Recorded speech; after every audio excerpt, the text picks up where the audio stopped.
and welcome to the Empire Beat Magazine podcast hosted by Michael D. Thomas. We believe in the power of positivity and the ability of individuals to make a difference. Join us as we encounter remarkable people who have overcome challenges, spread kindness, and created positive change in their surroundings. Well, hello. Welcome to Empire Beat Magazine's podcast. And today we're going to be discussing the pros and cons of using AI as a writing tool. And for this subject, I have one of my good friends who I know is really qualified to talk about this subject, and his name is Charles L. Chatmon. And I've known Charles for a long time. But with that said, I'm going to let Charles introduce himself to you.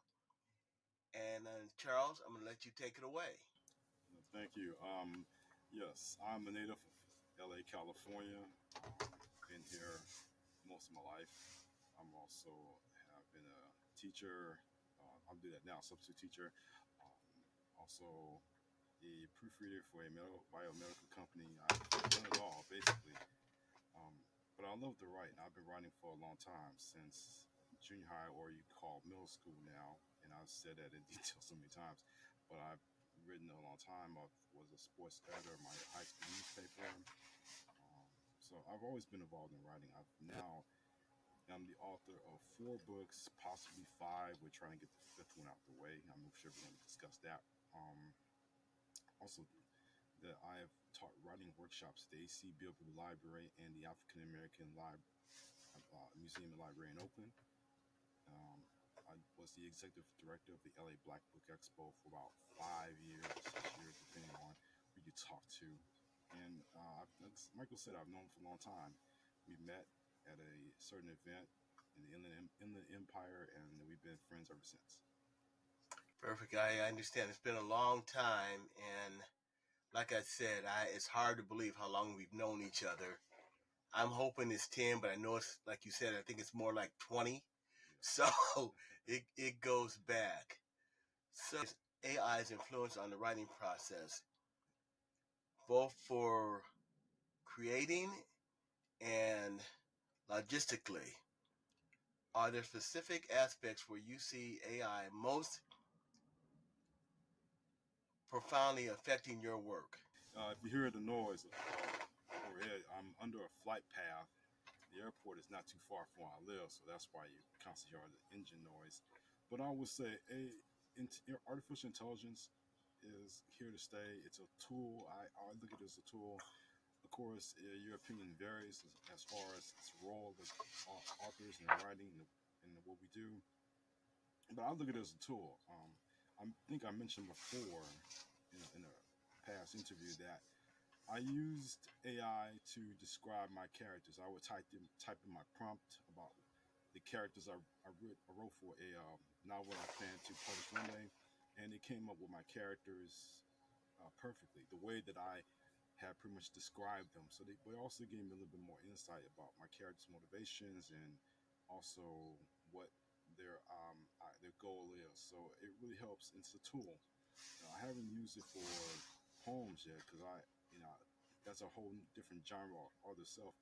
But it's funny. The other day I was trying to find out a way to send a thank you letter to my mailing list, which I haven't sent yet. But I used AI to fill out the thank you letter, and it was perfect. It was everything I asked for. So I look at AI as a tool, something I can use when I'm not thinking of anything in the moment. I want to make it sound right.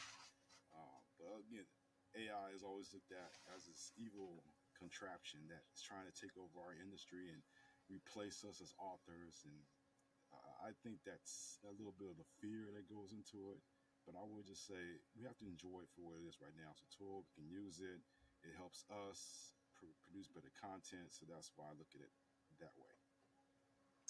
And like it's been said, if you don't jump on board now, you're going to be left behind. So you might as well just enjoy it, learn it, and use it to the best of your ability without cheating.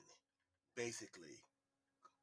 So that's how I look at it, and it's definitely a big time saver, if nothing else. And it makes me write a whole lot better. Now I seem like I'm smart. But anyway, that's not a story. It's another story we'll go into later. Feel smart too, yeah. Yeah, it's amazing how it can take an average sentence and just making it something really creative. And that I would spend 15, 20 minutes or even an hour trying to come up with. You know, if you take you back to your old high school writing days and you had to do an essay, um, still have nightmares about that, and I like to write. But even then, coming up with something that hasn't been said or has the word creativity jumps in, it took a while. So now, with my grandkids, it's a matter of making sure they are really writing it. Like one of my neighbors told me, her son was using words he had never used before in his life to turn in an essay for his class. His mom made him rewrite it. When's the last time you used this word ever? So, and that's the way teachers are looking at it now too. So if you don't have this in your vocabulary on a day-to-day basis, you may not want to use it when you're trying to pass an exam. As you know, as a teacher, I don't know how, maybe you can delve into that. How does it affect you as a teacher, or has it? Well, the example that you shared was a very good example because that's what you have to look out for. I mean, students who are probably struggling with their English core English class, and when they turn in an essay or written piece of work, and they come up with words like, "I know this student didn't write this." Yeah, it makes you question that. It was something that it's like the last time I spoke about the subject. That anytime now we publish a book, we have to put 100% organically generated to our work. And then that's something we might require the students to do. Like, this is 100% organically created, because when they use AI to shortcut, they're going to use AI to shortcut, then it's not really their work. Like, but I think there are times when students will use AI to write essays because they want to uh, do the best to pass the class and not have a low grade. But that's just like the same argument people have against us as authors, that, well, these are not really your words, because if it's not your style, then people can recognize your style and they will say, oh, this must be AI generated. But as I was saying in a previous interview, that we almost come to the point. In fact, I did this during the last interview, for the draft, or um, for the edited draft for my next book. I had to put 100% organically generated. So when people see it, they know the whole book is written by me. It's not AI, nothing to do with AI. No one Hmm. created the cover for AI for the artwork. That's a good friend of mine did that. But I find that's the same criticism that students are going to have to face, because when if I ever have a classroom and a student turns in a paper and I recognize the student's writing style, and they're like you mentioned, they put in big words that they don't use these words Hmm. on a daily basis, then that will make me a little bit suspect. The same kind of suspicion that readers will have of us as authors when they see our books and they know that's not this kind of story we write, or the characters we write in such great detail. So we have to always be on guard for that. Myself as a teacher, I have to be on guard for students who will try to shortcut and use AI to write an essay so they can pass. Or Hmm. myself as an author, I have to make sure that I let the readers know when they buy my books that it is 100% organically generated and not anything produced by AI. And that's amazing. I wonder how many authors are going to follow suit. I would say maybe 10% at the most. 5%. Yeah, I think you're right. I was trying to be generous, but I see it all the time, and that's not happening. Yeah. So I think the best you can hope for, say, was find out who they're quoting and sort of put that in somewhere as a citation. But as far as people putting in generated by AI and to help me 90% of the time, that's not going to work. I mean, it's just realistically, you just have to make sure in your mind that you're doing the right thing. It's all up to you, how you feel about yourself. Well, And there's so many authors and there's so many books out now that it's hard to keep track unless you're a bigger name. Like someone say, Michael Conley is not going to produce anything AI with his Bosch novels, not at all, because hmm everyone knows of his track record, or James Patterson. But someone like say myself, who's really on a certain level, they're gonna really think twice before like buying that book because they may imagine that. Well, these aren't not really his words. I'm not really familiar with this author, so this may be AI generated, but this book is too well written. He can't write that, but I would yeah, say, But lucky for me, I have a track record of written work, so people they want to take a look, they can easily find me and easily write the past articles I've written for newspapers and magazines. But for someone who's starting out, a new author, and I count a new authors on teaching writing workshops yearly, they would say that okay, I'm kind of suspicious of this new guy because this new person just is writing this book is too well written. I have to check and see his AI, but you never really can. But that that's kind of the suspicion that I would look at a student when they turn an essay and it's like, oh, I don't think he wrote this dog. So hmm I and would just especially, say, go ahead. yeah, especially if you've known this person from the past, Yeah, and they probably averaged a D in English. yeah, All of a sudden, they're writing stellar books with stellar thoughts and stellar yeah. poise, prose, and everything else. It's you sort of think in the back of your mind, where'd this come from? Right. Yeah, they're quoting closely to what James Bond was written. Like, okay, this person is not who I it, think they are. I'm it, readers gonna think, right? Said I've read your work in the past. I would just say, yeah, this and, is the and new world we live in now. And like I said, so only if you look at it only as a tool to help you improve your writing, that's one thing. But if you use it as a shortcut to get ahead of to get a headline of all the other authors who are trying to grind to get their work out there, then it's not really the best idea. do you use AI for checking your grammar, for editing, or what are your favorite tools that you would use AI for, if you did? See, I think Chat GPT is what I use now, Okay. and there are different versions of Chat GPT. I think they're in version 4 right now. Yeah, they I'm have a using pro version now, yeah pro version. Yeah, where I'm using like the basic version because I just 3.5. yeah, I'm using the basic version so I can Mm-hmm. just kind of because I like to write. I know people use Chat GPT for art, and that's cool, but I'm just using it for writing and for typing up suggestions for characters, for stories, or and like you said, editing. I'm going to edit probably articles. Um, if I'm asked to write an article for a newspaper or magazine that I'm going to submit, I will use that for that purpose. But other than Mm-hmm. that, I would just say, you know, um, that's all we use it for. Perfect. I think that's what most people are use it for now, and I think that's why it's so popular. Right, it If you don't know what Chat GPT is now, you're under a rock somewhere. is. Yeah. Yeah. Now, just as an end note, looking forward, how do you envision the future collaboration between writers and AI? What strategies or approaches do you think writers can employ to harness the benefits of AI while preserving the distinct human touch in their work? That's a Okay. big one. It's a good question. It's a good question. So I can break this down. I would say when I worked for that biomedical company years ago, they had a. I was under the impression that I was a temp worker until they installed a proofreading machine, proofreading software into the system.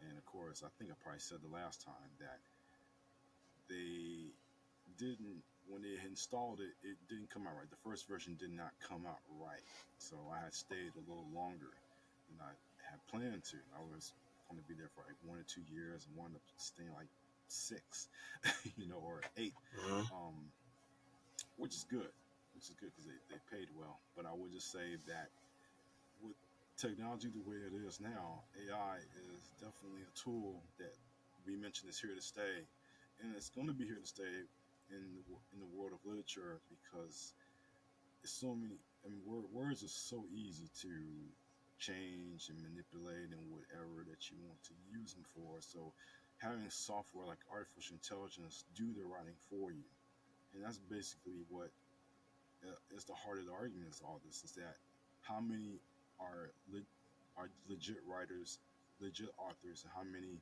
are using the software to help them get ahead, to get in front of the line, to become a published author. I, Yeah. so I just say that um, that's really the argument here is that do you use AI to become a published author on your own, or do you use AI because you saw someone become a bestseller and you said, I can do that. All I do is go into my AI program, whether it be Chat GPT or Bing or whatever, and produce this nonfiction or fictional book, and guess what? I'm in front of the line. But it really doesn't work that way. It should never work that way because a lot of the readers appreciate our hard work in doing the research. And not to say that we can't use AI for research. I plan to use AI for research, which will help be a good time waste because I use the internet already. But to use that as research, as for other tools to help us produce a better story or better nonfiction book, rather than for that technology to do the work for us, because readers, like as we mentioned before, readers they will now start to question us whether or not we actually wrote the book or not. And I think for someone like myself who's been writing for a long time, I want to make sure that people understand I have a track record. I produce a lot of works of my own, and the words that I write are my words. They're not generated by a computer, but really by my own hands. I love your answer on this too. Now, let's get back to you a little bit. And for people who don't know, give us a little rundown on your latest books and what's coming out. What do we have to look forward to in your future? Okay, so let me start with the most recent novel, my first one. It's a young adult book called Relay. It's set in the San Fernando Valley, mostly a school called Appleton High School. A the varsity track team, they're all seniors. This is their last shot to win a state championship. They've been close before, but now this is the last chance to win a state championship. They're facing a rival school, a team that from some other place that they don't even know each other, but this team is getting a lot of attention on their own because they're winning races as well. So the two teams are in the collision course to meet for to challenge for the state championship. Meanwhile, the team itself has to deal with tragedy. It has to deal with few issues of love and fitting in and things like that. Something happens to one of the team members that they have to allow another team member or someone from a lower squad to join them, and how they have to fit in, and how the varsity has to work together as a team because this new member is from a different race, so they have to learn how to work together, and they do. But they also have their own personal issues too because they're seniors.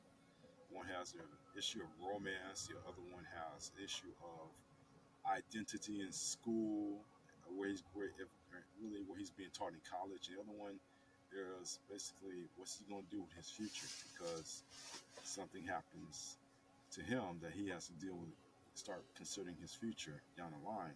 And of course, their coach has an interest. He's an interesting plot line too, where he has to deal with something in his past that he has to reconcile and learn to deal with.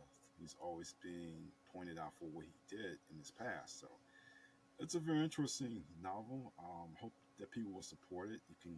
It's on Amazon. It is on Barnes and Noble's website too. All you gotta do is order the book, and you will have have a copy relay at your door.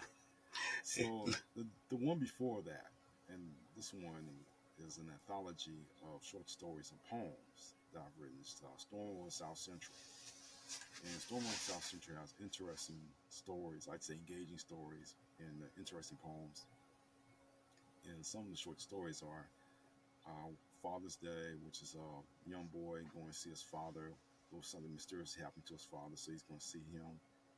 Or a story like The Party, which that turns out to be a celebration, and then all of a sudden it turns out to be a tragic event. The title of the book, Storm of South Central, about a storm that appears out of nowhere and changes the whole community, if not everywhere else. Also, very interesting, funny stories like "Do Fries Go with That Snake?" Right? It's a variation of that song "Do Fries Go with That Shake" by George Clinton. But I wrote that same year, and I was like, I'm gonna have fun with this, right? And it's Mm-hmm. really fun with it. So I like to write funny stories like that. The same kind of comedic story can be in the "Don't Judge a Bum" by, in which you have somebody complaining about women, a certain type of women, and he meets this person on the rail line going home, and this person may or may not be who they seem to be. You have to read to find out. And also Last Night at the Club, in which there's a little bit of history of South LA before all the nightclubs, like the hotels used to be there, the Dunbar and all the rest. But this is a different fictional nightclub in the middle of South Central Avenue, um, back in the late 1920s. And how did that? How does this person arrive at that place? You have to find out for yourself. So, Okay. yeah, along with the short stories, I may miss one or two. It's okay. There are poems too that there are in there that you may like. So I hope that the public will enjoy reading the book. That's all. It's also found on Amazon or Barnes and Noble. All you gotta do is log in and look up the book, type it up, and say you want to Okay. request it. Um, I'm going to link your website and your information in your bio, okay. so people can go there and take a good long look, and even if they have any questions for you, they can shoot you an email. Yeah. And I know you're the kind of person that's always there to help. And now, how I always end, how I like to end the podcast is, do you have any advice for up and coming writers or creatives? That's one. Okay. And the second part of this question is there anything you'd like to add to the conversation that we might have missed? Okay. I did want to say, just before I answer those questions, is that I've also written two books. One book may not be available, but you can probably order it on Amazon, which is The Depths of My Soul. That's been out for a long time, and I think that's out of stock now, but give it a try. And the current one is The Voices of South Central. It's mostly poems, which talk about the community and love and all the other subjects, social commentary, they like to say. So it's on my website, and Mhm. if you go to charleslchatmon.com/books, you'll be able to see the books and also the links to what Michael's talking about as far as Amazon and Barnes and Noble. So if you go there and look in the book section, you'll find everything, all my written works there. So um, now to answer your question, so I didn't mean to be so long-winded, but I would just say that you know, my advice to up and coming authors is that all you have to do is write. I mean, every author out there, big or small, especially the best-selling authors, will always say to up and coming authors, write. Just write. Do your research. Um, read. Definitely read a lot because you'll gain a lot of ideas from reading. Get as many sources as you can. Read. Um, I grew up and took a lot of English courses when I was in college, so I read a lot there, so I get most of my ideas from what I read.